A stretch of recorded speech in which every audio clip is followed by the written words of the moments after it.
வணக்கம். நம்ம இன்னைக்கு விண்மீன் டிஎன்பிசி சேனலில் நீதி கட்சியோட இரண்டாவது அமைச்சரவை எப்படி அமைச்சாங்க, என்னென்ன செஞ்சாங்கன்றதை பார்க்கலாம்.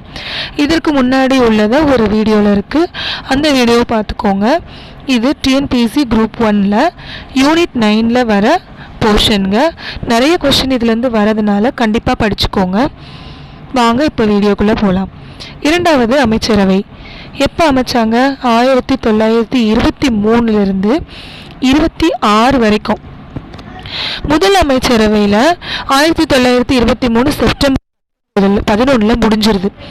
அதனால் அக்டோபர் 31 1923 மறுதேர்தல் ஒன்று நடத்துகிறாங்க. இதில் சுயராஜ்ய கட்சின்னு போட்டியிடுது. இதுக்கு முன்னாடி நடந்த எலெக்ஷனில் எந்த ஒரு பெரும்பான்மையான கட்சி இல்லாததுனால பெரும்பான்மையான சீட் நீதி கட்சி தான் எடுத்திருப்பாங்க. ஆனால் இந்த தடவை சுயராஜ்ய கட்சி போட்டிட்டதுனால 44 இடம் மட்டும்தான் அவங்களுக்கு கிடைச்சிருக்கும். தனிப்பெரும் அமையாது. ஆனாலும் உறுப்பினர்கள் ஆதரவோட இவங்க என்ன செய்கிறாங்கன்னா, நவம்பர் 19 பனகல் அரசரோட தலைமையில் இரண்டாவது அமைச்சரவை பதவி ஏற்றிருக்காங்க. முதல் அமைச்சரவையிலேயே பனகல் அரசர் தான் கண்டினியூ பண்ணியிருப்பார். அதுக்கு முன்னாடி சுப்புராயலு முதலமைச்சராக இருந்திருப்பார். அவரோட உடல்நிலை சரியில்லாத காரணத்தினால பனகல் அரசரை தான் இரண்டாவது தலைமை அமைச்சராக இருந்திருப்பார்.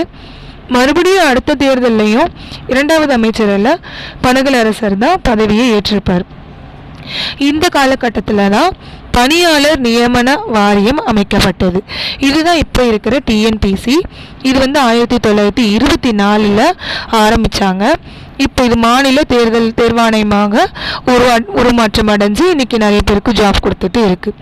அதுக்கப்புறம் 1925 தெலுங்கு மொழியின் வளர்ச்சிக்காக ஆந்திர பல்கலைக்கழகம் அமைக்கப்பட்டது.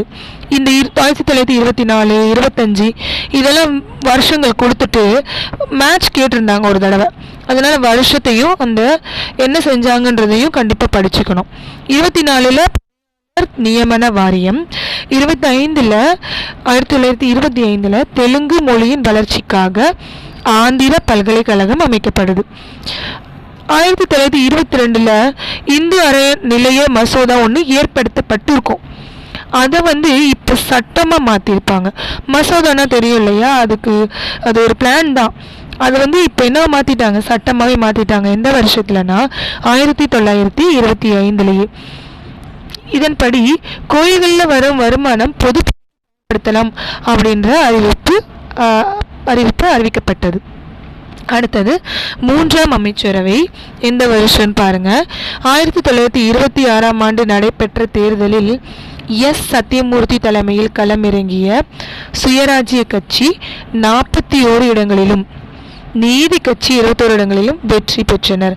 அப்போ இந்த தடவை நீதி கட்சி தலைமை ஏற்கலைங்க, சுயராஜ்ய கட்சி தான் தலைமை ஏற்குது.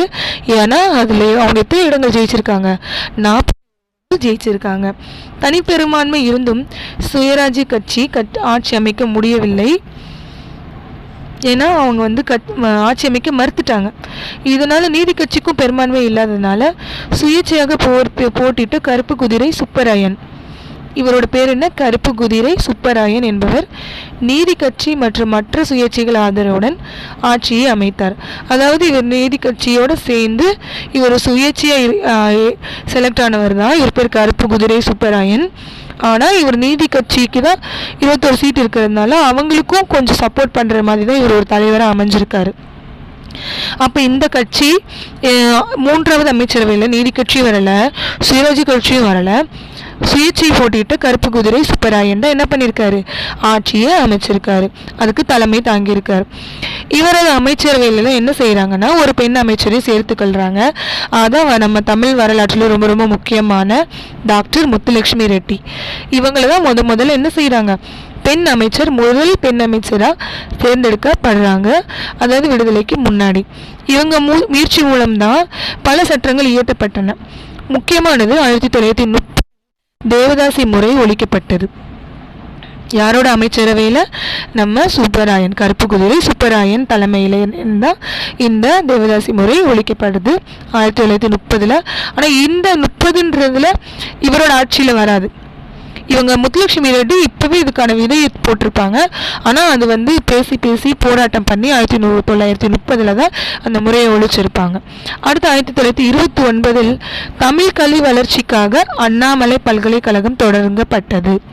பார்த்துக்கோங்க. 24 தேர்தல் பணியாளர் நியமன வாரியம், 25 தெலுங்கு மொழியின் வளர்ச்சிக்காக ஆந்திர பல்கலைக்கழகம், அதே 1925 இந்து அறநிலைய மசோதா, அதுக்கப்புறம் 1929 தமிழ் கல்வி வளர்ச்சிக்காக அண்ணாமலை பல்கலைக்கழகம். இது ஒரு மேட்ச் த ஃபாலோவிங்ல ஏற்கனவே குரூப் 1ல கொடுத்துருக்காங்க, படிச்சுக்கோங்க. அப்புறம் மகத்தான சாதனையாக முத்தையா முதலியார் என்பவரால் வகுப்பு வாரி பிரதிநிதித்துவம் அறிவியல் பூர்வமான முறையில் வகுக்கப்பட்டது. இது பேர் தான் என்னது? கோட்டா முறை. ஸோ இந்த கோட்டா முறையை யார் கொண்டு வராங்க? முத்தையா முதலியார். இதான் 3ஆம் அமைச்சரவையோட காலகட்டத்தில் ஏற்படுத்தப்பட்ட மாற்றங்கள். அடுத்து 4வது அமைச்சரவை 1930-34. உங்களுக்கு ஏற்கனவே தெரியும், சுப்பராயன் தலைமையில் இருந்தப்போ முத்துலட்சுமி ரெட்டி முதல் பெண் எம்எல்ஏ. அவங்க என்ன செஞ்சுருப்பாங்க? தேவதாசி முறையை ஒழிக்கணும்னு மசோதா சொல்லியிருப்பாங்க. அதை வந்து 1930 தான் ஒழிச்சிருப்பாங்க. இதில் வந்து என்ன செய்கிறாங்கன்னா, செல்வாக்கின் மேல் பிராமணர்களும் கட்சியில் சேர்த்து கொள்ளப்பட்டனர். அதாவது இது வரைக்கும் பிராமணர்கள் இல்லைன்னு சொல்லிட்டு வந்தவங்க இப்போ பிராமணர்களே சேர்த்துக்கிட்டாங்க கட்சியில். இப்போ நீதி கட்சி 35 இடங்களில் வெற்றி பெற்றது. பெரும்பான்மை இல்லாததால் நியமன உறுப்பினர் ஆதரவோடு முனுசாமி நாயுடு தலைமையில் அக்டோபர் 17 ஆட்சி அமைந்தது. யார் தலைமையில்? முனுசாமி நாயுடு. முதல்ல இருந்து படிச்சுட்டு வாங்க. யாரெல்லாம் பாருங்க: முதலரசர் சுப்பு, அடுத்து பனகல் அரசர், 3வது தடவையும் பனகல் அரசர், 3வது தடவையில் யார் வந்திருக்காங்க? நம்மளுடைய சுப்பராயன், கருப்பு குதிரை சுப்பராயன். இப்போ 4வது அமைச்சரவைக்கு தலைமையா யார் வராங்கன்னா முனுசாமி நாயுடு. இதுக்கும் என்ன ஆகுதுன்னா, உட்கட்சி பூசல் காரணமாக நவம்பர் 5ஆம் தேதி பொப்பிலி அரசர் முதலமைச்சராக பொறுப்பேற்றார். அப்போ எப்போ, எந்த வருடத்தில்? 1932. அடுத்து முனுசாமி நாயுடுக்கு அடுத்து யார் முதலமைச்சராக வராங்க? பொப்பிலி அரசர். இக்காலகட்டத்தில் என்ன ஆகுதுன்னா, ஜமீன்தாரர்களுக்கு முக்கியத்துவம் கொடுக்கப்பட்டு மக்கள் ஏமாற்றப்பட்டனர். மறுபடியும் இந்த கட்சியோட செல்வாக்கு சரிய தொடங்கியது. அடுத்தது 5வது அமைச்சரவை. எப்போனா 1934 37 வரைக்கும் நீதி கட்சி படுதோல்வி அடைஞ்சது. தனிப்பெரும்பான்மையுடன் வேறு பெற்ற சுயராட்சி கட்சி ஆட்சி அமைக்க மாட்டேன்னு சொல்லிட்டதுனால பொப்பிலி அரசர் தலைமையில் ஆட்சி அமைக்கிறாங்க. பெரியாரின் ஈரோடு திட்டத்தை நீதி கட்சி ஏற்றுக்கொண்டதால் பெரியாரு ஆதரவும் இந்த கட்சிக்கு கிடைக்குது. இப்போ திராவிடர் கழகம். 1935 இந்திய அரசு சட்டத்தின்படி நடைபெற்ற 1937ஆம் ஆண்டு தேர்தலில் காங்கிரஸ் வெற்றி பெற்று ராஜாஜி தலைமையில் ஆட்சி அமைந்தது. அதாவது 37ஆம் ஆண்டு தேர்தல் நடைபெறுதுங்க. அதில் வந்து ராஜாஜி தலைமையேற்று நடத்துகிறார்.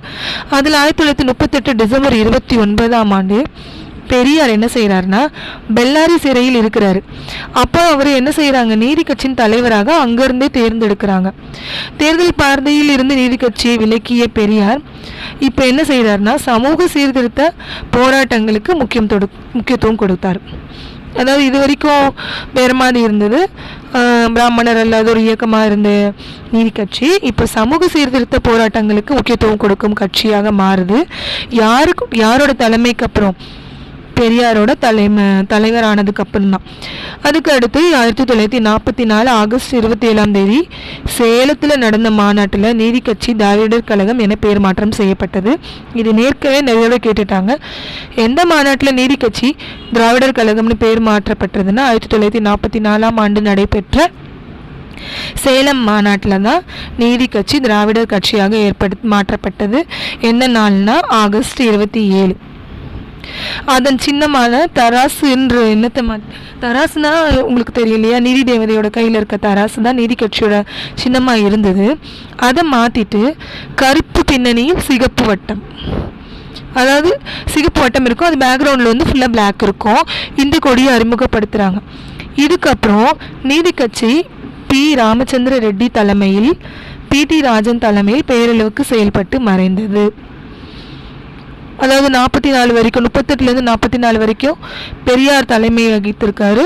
44 to 45 T Ramachandra Reddy, 45 to 47 பிடி ராஜன். இவங்க தலைமையில இருந்து மறுபடியும் திராவிடர் கட்சி என்னாச்சு, நீதி கட்சி மறைஞ்சு போயிடுச்சு.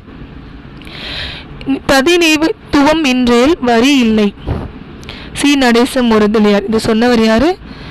பிரதிநிதித்துவம் இன்றேல் வரி இல்லை சொன்னவர் சி நடேச முதலியார். சமரச சத்தர் இவரோட பேர். வீட்டுக்குள் நுழைந்த திருடன் போன்று ஆரியர்கள் திராவிடர்கள் சொத்தை சூறையாடி விட்டனர். இதை சொன்னவர் யாருன்னா டி.எம். நாயர். இப்போ நீதி கட்சி வீழ்ச்சிக்கான காரணங்கள்னா வகுப்பு வாரி பிரதிநிதித்துவம், இது மட்டும்தான் கட்சியோட கொள்கை. ஆங்கிலேயருக்கு முழு ஆதரவு அளிச்சிட்டாங்க. அதாவது ஆரியர்கள் வேண்டாம், ஆங்கிலேயர்கள் வேணும்னு சொன்னது தப்பாயிடுச்சு.